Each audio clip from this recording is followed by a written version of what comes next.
Well, hey all, welcome back. We are now talking about the introduction to Job, or the prologue, the first two chapters. And I'll make some reference to the ending, the epilogue of Job, the prose folktale in chapter 42 as it resumes near the end.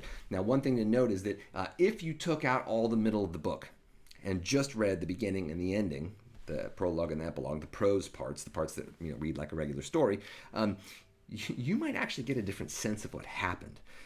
So it ends, this prologue in chapter 2 ends with Job saying, hey, everything's great with God, and I may be suffering, but I'm going to still praise God. His friends come and sit with him for a while. And then if you jump to the very end, then God is saying to the friends, you spoke wrongly and Job spoke rightly. And now Job needs to sacrifice on your behalf, and now Job's going to get restored. Now, if you didn't know the middle of the story and you were like, super pious Christian, if I asked you what happened in the middle, you might say, well, Job's friends tried to get him to get mad at God or demand something else from God. And Job said, no, I'm going to hold on to my both integrity and praise of God. And don't try to, tempt me. And then Job got everything back as a reward, right? Well, that's not what happens in the story, though. That might have been the very ancient form of the story. And then the poet might have cracked the book open and inserted a very different dialogue that changed the meaning of this entire thing. That's one theory about what happened. If you are really interested in the idea of the dialogues of Job and the prose folktale part of Job and how they interact, Carol Newsom has some wonderful articles, but also a book on the book of Job as a dialogue, really, between different ways of thinking and different ways of seeing the world, which I think is brilliant. So in any event, but let's start. If you pull up in your Bible to chapter 1, verse 1, we'll see, there was once a man in the land of Uz whose name was Job. So there was once a man. That sounds a little bit like a folktale beginning, right? Once upon a time or something like that. And that's in fact exactly what this is trying to get you to think of. Once upon a time. So in Hebrew, this book opens Ish Haya, which means a man there was, which sounds like a pretty normal beginning to a story, except in Hebrew, these books often begin with Vayahi, this and it happened, and it happened, and it happened. That's kind of storytelling mode. So Ishaya is a little bit of a strange beginning. If we look in the Bible for other times where people say Ishaya to begin a story, a man there was, one of the examples is when Nathan is talking to David in 2 Samuel 12 and accuses him through the story or a parable of a man with a sheep. Ishaya. Once there was a man who had a sheep. Another time that this kind of grammatical construction happens, it's in the wake of Gideon's death. It's Abimelech, and there's this parable. It's basically a parable, told as if the political situation in the time of this part of the book of Judges was like a forest, and all the different players in the political game were all different kinds of trees and so on. Once there was this tree. It's again telling a parable that's supposed to help people think through their situation. In the guise of this story. So once upon a time, or there once was a man, this opening, this way this is written in Hebrew, is trying to get you to realize that this is a parable. It's a story. So if we get hung up on when did Job live, where did Job live, that's not the point. The point is it's like the story with Nathan and the sheep. If David at the end of the story says, wait, no, tell me the name of this sheep guy. Tell me where this sheep guy lives. And Nathan's like, no, it's you. I'm trying to get you to think about you, right? So that's exactly what I think the book of Job is trying to signal to us from the very beginning. Even some ancient rabbis understood this and said the book of Job is a parable because of the way it starts.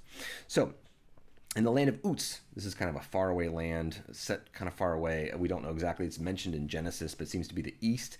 The East was kind of renowned as a place of wisdom in biblical tradition. Not exactly sure why, but so he lives far away. Now, one of the things I can say about this story, long time ago, land far away, these are stories that we still tell, land far ago, long way, to help us think through our own situation, because we're all caught up in our own situation so clearly. It's like the water that a fish inhabits, right? It's kind of all around them all the time. They can't think about the water because they're in it. We can't really think about our time and place as clearly as we'd like to because we're stuck in it. So sometimes we tell these stories and we kind of put these things far away. So Octavia Butler, fantastic science fiction author, wrote this book, The Parable of the Sower, which is set in like a distant future in Los Angeles. But if you read it and think about what's happening today, I mean, she's clearly thinking through what's happening today in our society, and telling it in this land far away to help us kind of lower our defenses about what we might say if the story was told about right now. So this is, again, I think what's happening here. So once upon a time, long ago in the land of Uz, as far away, there was a guy named Job. That man was blameless and upright, one who feared God and turned away from evil. This is kind of an amazing story here. Even so far, we've done all we've heard so far. He's blameless, upright, feared God, turned away from evil. There is almost no one in the Bible except for Jesus, right? There's no one in the Old Testament who's referred to like this. David has his problems. Moses has his problems. Everyone's got their problems. Job doesn't have his problems. If I told you a story and I said, hey, there was this perfect person who's blameless, who was upright in all their dealings, who feared God perfectly and turned away from evil. That word tam is used for, the Hebrew word for blameless is tam, like completely blameless. Now, we are at a limit, right? This is a limit story. If I tell you a story about the perfect guy, you'd say, no one's like that, right? So in any event, this is another suggestion to me that we're reading a parable here. Often I tell stories, or people tell stories with they want to make a point with them, so they'll exaggerate the details of the story to make a point, right? That's why so many people use like Adolf Hitler as an example. That's why Godwin's law exists, right? Anybody who uses Adolf Hitler in an argument automatically loses because it's a ridiculous comparison, right? But the reason we use these limit cases, right, like, well, this is what happened in the Nazi Germany. It's because it was so far outside the bounds of normalcy, or at least we'd like to think so, that it in a way does actually help us to think and reason. If that was okay then, what's okay now, right? And so on. So this kind of limit case I think is important here. So and then in verse 2, there were born to him 7 sons and 3 daughters. What comes afterward is this kind of formulaic list of like perfect numbers: 10 kids. 7,000, 3,000, 500, 500, and so on. It's kind of almost it's strange, right, to imagine that someone has exactly 1,000 of these animals and so on. But the point is that he's got this completely harmonious and perfect life. Now, in between verse 1 and 2, there is the Hebrew word vav, and. It's not translated in the NRSV or in many translations, but as we all know from Hebrew, vav can mean and, it can mean or, it can mean but, it can mean therefore. So let me just say this again.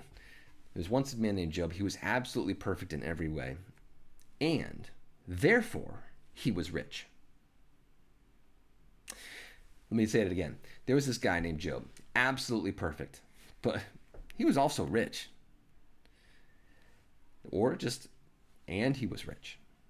Now, I might be suggesting a connection between those things, or maybe a disconnection between those things, or maybe I'm just saying that he happened to be perfect and rich. But you get how it's asking the question. It's asking us to think, what do I think about the relationship between these two things, right? Between my actions and my rewards. I'll come back to that in a minute. So then he has all this amazing stuff. He's the greatest of all the people in the East. His family is in perfect harmony and so on. And after his family is imagine, you have everything. You're perfect. Your family's in perfect harmony. And at the end of the feast days where his kids party together and have fun together, right? And Job even admits that his kids haven't done anything bad outwardly. But he's worried every single day. Instead of celebrating his life, his family, just relaxing and being like, I made it, this is awesome. No, every day, verse 5, Job would send and sanctify them. He would rise early in the morning and offer burnt offerings according to the number of them all. For Job said, it may be that my children have sinned and cursed God in their hearts. And this is what Job always did. Always. It may be that my children have sinned. So Job is constantly sacrificing on behalf of his kids, not because they've done anything bad outwardly, but because they may have done something bad, said something in their hearts, in their heads, right, to themselves. And even what he says here, it might be that my children have sinned and cursed God in their hearts. That word is bless, barak. So bless God. It's almost like, Southerner says like bless their hearts, right? Of course, that doesn't mean bless their hearts. That means curse their hearts, right? That's a euphemism. But in Hebrew, it never means this. This euphemism doesn't exist. It's the author of the book has strangely replaced the word bless or curse with the word bless. It has to mean curse because it couldn't possibly be that Job is sacrificing in case his kids blessed God, right? Like you don't do that. So it must mean curse, but it says bless. So again, what we have here is this question of a connection. And in fact, this word bless, meaning curse, or does it every time, shows up 7 times in the prologue.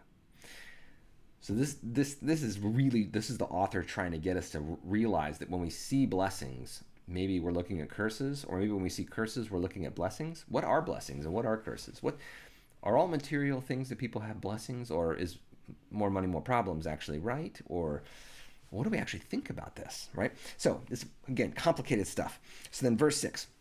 We have kind of like a cross cut. It's kind of like a movie where there's like a kid playing in the street and then there's like a fast car driving down the street and you're like, oh no, like it's setting up a collision. That's what happens in verse 6. So everything's fine on earth. Every day Job is doing this sacrificing thing, full of anxiety. Job is so anxiously trying to preserve his life just in case anything would screw it up. And then one day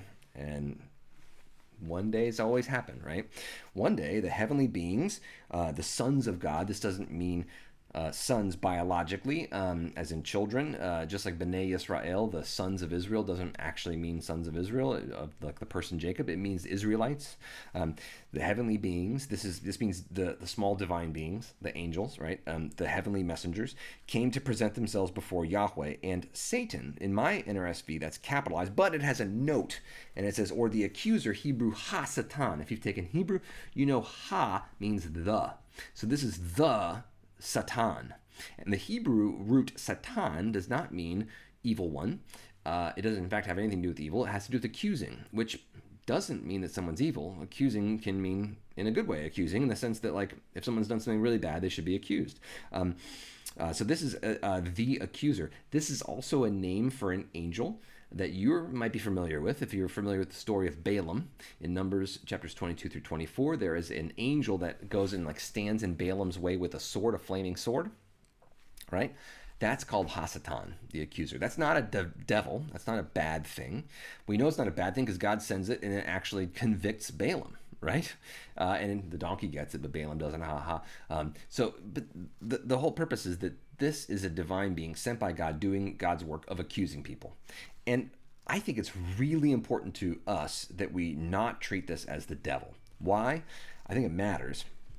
Of course, the idea of the devil comes about a bit later, uses some of this language like Satan or Lucifer, which we talked about with Isaiah 14. Remember that? The reason this is important here is because if we think of this as a fight between God and the devil, we have a big problem. That big theological problem is that the devil doesn't show up in the dialogues, and the devil doesn't show up in the God speeches, and the devil doesn't show up at the end of the book. So if this is a fight between God and the devil, we missed out on any teachings about it. Like, the book focused on the wrong things then, right? The Satan prompts the questioning, just like you'd imagine, say, like a divine district attorney would. Like, this is like God's district attorney who's asking questions. Some of them right, some of them maybe probing too far, right? DAs can do good things and bad things. So all to say, this DA, this is God's DA, which might be a little overzealous, right? Looking in the wrong places, like Job, and trying to find accusations. But at the end of the book, it's Job says, God, you did this. God says, I did this. At the end of the book, God says, I'm responsible for all this. And at the end of the book, God fixes it. So all to say that the Satan figure, the Satan thing, doesn't show up again for the rest of the book. So it's got to be a minor player in this story, theologically speaking. So again, just think of it as a district attorney. Okay, so the Yahweh calls the district attorney who came with them, like is among the entourage. All the divine beings show up in the morning for work. They clock in, they come stand before God. They came to present themselves before the Lord. I'm here for work on time. Let's have our staff meeting. This is the divine staff meeting early in the morning. And Yahweh said to the Hasatan, to the divine accuser, hey, where'd you come from? As in, what you been doing? Like, let's report for duty. The Satan answered the Lord, well, I've been going to and fro in the earth and walking up and down on it. That is, I've been doing my job. I'm checking stuff out. The Yahweh said to the Hasatan, to the accuser, have you considered my servant Job? Did you check into this guy? There's no one like him on earth. Blameless, upright man who fears God and turns away from evil. I always love it when the narrator has God quote the narrator later on. It really makes the narrator sound right. So in any event, but yeah, God says there's this absolutely perfect guy. Is this right? Do you think that's right? Now, what's interesting about this is that, number one, God should know, right? But in the ancient world, including in the Old Testament, a lot of times God doesn't actually know. You have to tell God something. God has to go down and look for it, right? The Tower of Babel pops up, and God has to be like, what's this down here, right? It's a way of storytelling. It's also part of their theological world that they live in, that gods have limitations. So here, God is speaking to the Hasatan, needs a divine district attorney to be the eyes and ears out there to check out stuff for God. And God says, did you really check into this guy? And this sounds a lot like what Job was worried about with his kids, right? His kids are outwardly perfect. He's not even worrying about whether or not, and this is in chapter 1, verse 5, Job's not even worrying about whether or not his kids have anything going on bad outwardly. He's just worried about in their hearts or in their minds, are they sinning? And blessing God in their hearts, right? So it's amazing that God is like also has this amazing servant, this wonderful, amazing person who loves God, it seems, right? Wonderfully and perfectly and so on. But God's like, I'm anxious about them, just like Job's anxious about his kids. And then in verse 9, the Hasatan, the district attorney, said to Yahweh, does Job fear God for nothing? In other words, the district attorney says, yeah, he's outwardly perfect. I got nothing on him, right? Absolutely perfect in every way. But here's a question. Does Job fear God for no reason? A couple of things about this. One is that this is an amazing question. No one that I can find in the history of religion up to this point in history had asked that question. The idea is that, yes, of course you worship God for something, or the gods for something. You worship Baal so that Baal brings the rains. Yes. You worship Asherah so that she helps the crops grow. You worship Isis so that she helps new life come about. You worship the gods you worship Dagon so the grain comes for specific reasons. Yes, there's a cause. Yes, there's like an outcome that you're hoping for. You sacrifice for, and this is the first time I've ever seen in the history of religion this question asked: is there no does maybe Job shouldn't have a reason to worship God? Is he only worshiping God because he gets stuff out of it? Right? Or did God like give him all this stuff and of course he's going to worship then? Does Job fear God for nothing? In other words, maybe Job should fear God for nothing, and that might be his sin. It's an amazing question. It's a question that theologians now would talk about in terms of disinterested piety. Piety meaning like worship. Disinterested meaning like you're not in it for your own gain. Would you worship God even if you were led to a cross? Even if everything bad happened to you, all your family deserted you, all your friends deserted you, would you still praise? And maybe you just say simplistically, yes, I would, but think about it for a moment. There might be reasons not to. We're in a culture where, if we're thinking about Job, this is written in a culture when lament is a really important part of prayer, and also when the lamenters say, "Don't you want something from me, God? Don't you really love me? Why would you let me die?" That's assuming that God's not disinterested either. That God's got an interest in this relationship that God has with us. So does Job fear God for nothing? Sounds like a simple question, but it is the deepest theological question that had been asked in the history of the world up to that point. So then the Satan says, have you not put a fence around him and his house he has on every side? You bless the work of his hands, and his possessions have increased. Or that word in Hebrew is actually broken out into the land. That is, he's got so much stuff now because you built this fence around him. The fence was even broken out from all the stuff, right? You have protected this guy and given him everything. Why in the world would he not praise you? Of course he's going to praise you because you've given him everything. But stretch out your hands now, touch all that he has, and he will bless you to your face, verse 11. That does not say curse in the Hebrew Bible. It says bless, barak. And God gets this, right? So again, blessings and curses. But also this is the wager. We've just seen the wager. The Satan and God have a wager now that maybe God, if God takes all of Job's stuff away and Job still blesses God or curses God, this is the question, what's Job actually going to do? Then God wins if Job blesses, and the Satan wins if Job curses. Then the Lord said, very well, he's in your power, just don't hurt his skin, right? So then we go back to verse 13. This is the cross cut. We're going back to the first scene. One day when he's with his sons and daughters and they're eating and drinking. Actually, he's away from them, right? He's in his own house. The sons and daughters are all together drinking and eating. This is part of the story, a plot point here. And messengers come. One by one, the messengers come and tell him that everything bad has happened. And verse 19 of chapter 1, and one of them says, all your kids were in this house together, and suddenly a great wind, that word in Hebrew there is ruach, often associated with the divine presence, came across the desert, struck, and that word is the Hebrew word it touched. Like that is the ruach, but it's male, it's masculine, whereas ruach is feminine. So it's he touched. Who's this? This seems to be God, and God seems to admit it later on. God knocked the house over on the kids. It fell on the young people, they are dead, and I have alone escaped to tell you, the messenger says. So there's all of Job's stuff is gone, and then his children have perished. Verse 20, Job arose, tore his robe, shaved his head, fell on the ground, and worshipped. He said, naked I came from my mother's womb, and naked I shall return there. That is like the mother nature, the womb of the earth. The Lord gave, the Lord has taken away. Blessed be the name of the Lord. So Job didn't do anything wrong. In all this, Job did not sin or charge God with wrongdoing. Amazing, right? So we have this kind of setup in verses 1 through 5.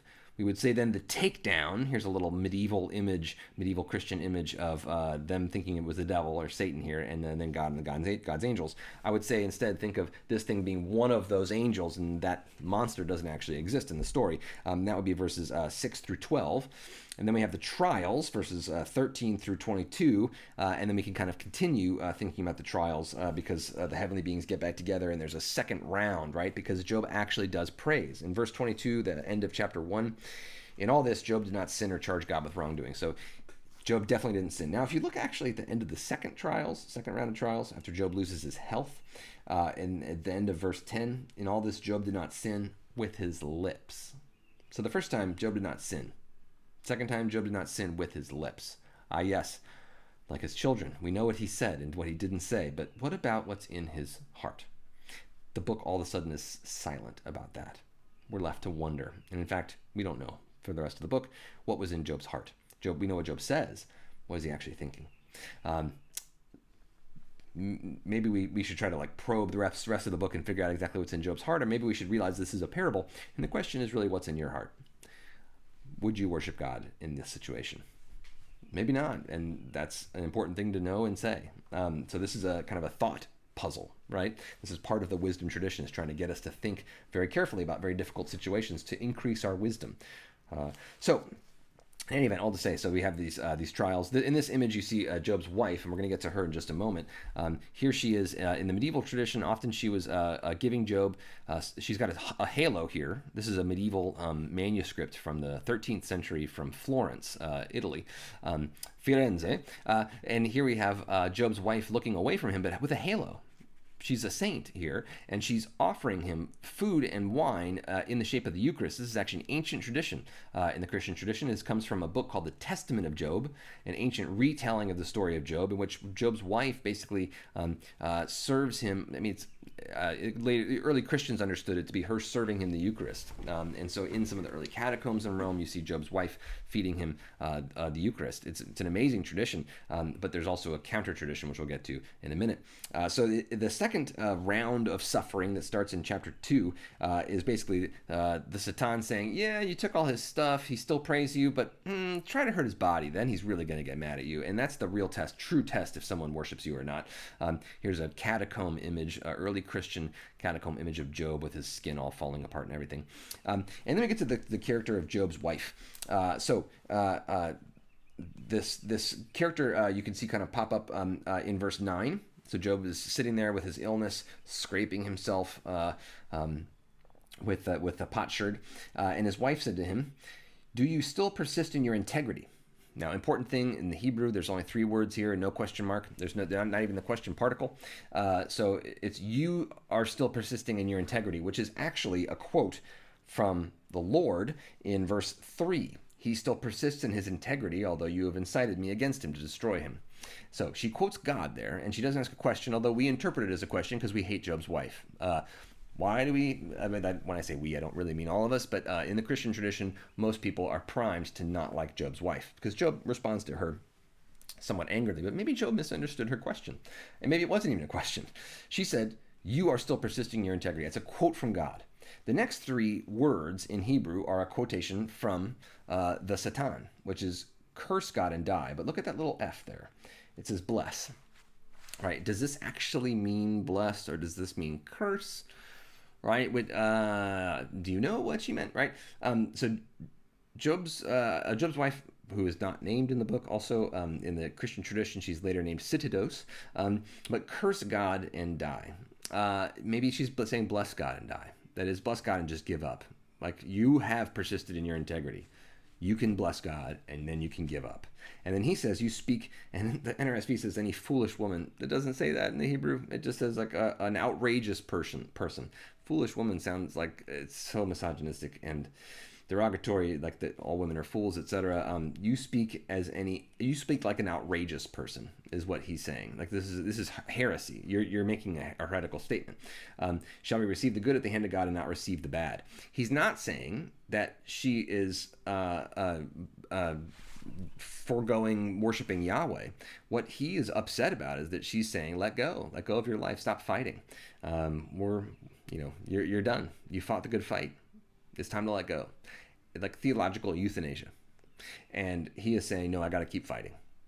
I don't think this is like she's Satan, right? I mean, like in the Christian tradition, she's often compared to Satan. All to say, she is quoting three words from the Lord, three words from the Satan. She seems to be kind of bringing the conversation down from the divine world down to the earth and giving it to Job, and he gets mad. I don't know that that's like necessarily this has been overread, I think, in Christian tradition. But in any event, then Job's friends come. His three friends. This is a very early manuscript, a Syriac manuscript. So here's Job's three friends tearing their clothes open. Job is suffering. His wife is actually suffering next to him in this ancient image. This is from the 5th century, so from around the 400s. An amazing text. So in any event, Job's friends come. They sit together. They console him. And at least in chapter 2, in the prose folktale, they are silent. They comfort him with just their presence. It's a ministry of presence. They don't try to answer the questions for him. It says they throw dust over the head. That this is probably a reference to Deuteronomy, when one of the curses is that like kind of dust will follow you and sores will come and so on. That is, they're saying, hey, we're going to suffer with you. We're going to take this curse alongside of you silently. And they weep. They cry. They sit there on the ground for 7 days and 7 nights, and no one says anything. It's kind of like they're sitting Shiva with him, right? If you're familiar with Jewish customs and traditions. All to say, this is, kind of this beautiful picture of solidarity with someone who is suffering. And we encourage people to do this in terms of pastoral care. What we don't encourage people to do is what Job's friends do next. But all to say, the questions that we see raised in this prologue really are the relationship between possessions or success in life, harmony in life, and what someone has done to deserve or not deserve those things. Right? Is there a relationship there between blessings and curses? Are your blessings actually curses? Are your curses actually blessings? Is this going to be a blessing in disguise? That's what we say sometimes, right? Are sometimes our what we think are blessings, are those curses in disguise? Is your stuff actually keeping you from worshiping God? Is it creating a distance between you and God in some way? Those are all huge questions asked. The question that's not asked by the prologue is, why did bad things happen to good people? It's just, Job's not a normal guy. No person is like him. Asking why did bad things happen to me has nothing to do with this question, right? Because you're not like this, I'm not like this. But the other thing is that God is probably not trying to do wagers over us with the divine district attorney. At least I hope not. So all to say, Job is a limit test case that's really asking a lot of questions about the relationship between our is there disinterested piety? Is it okay? Is it important for us to worship God no matter what, to praise God no matter what?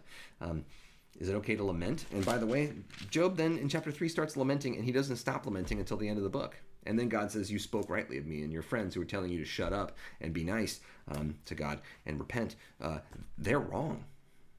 So all to say, it's a very confusing situation, but it really does prompt me, at least, to think deeply about God and about myself.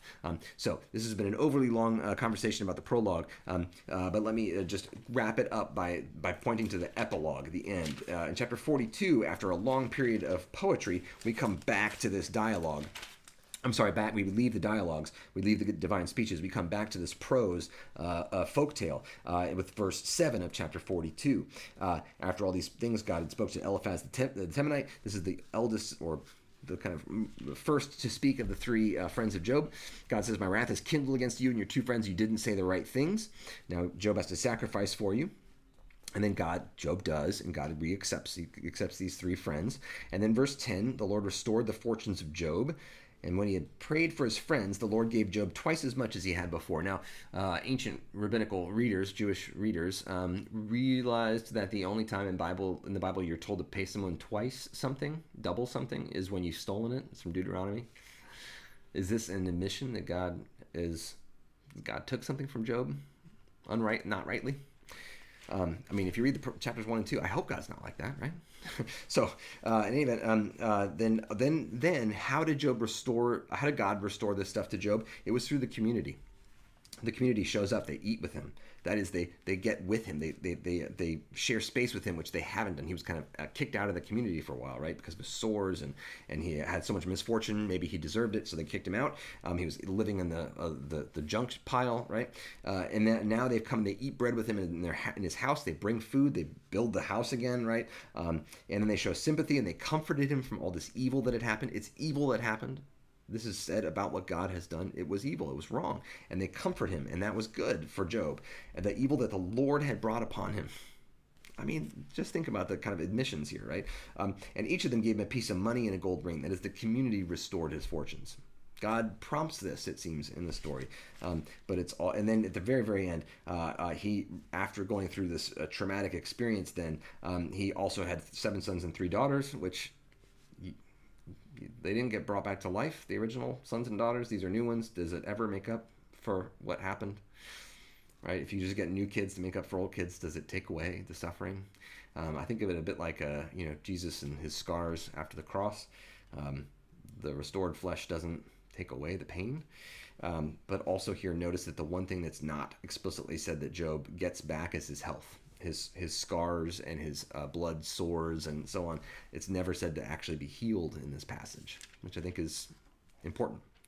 And then lastly, this bit that Job's 3 daughters, he names them Jemima, Keziah, and Karen Hapuch.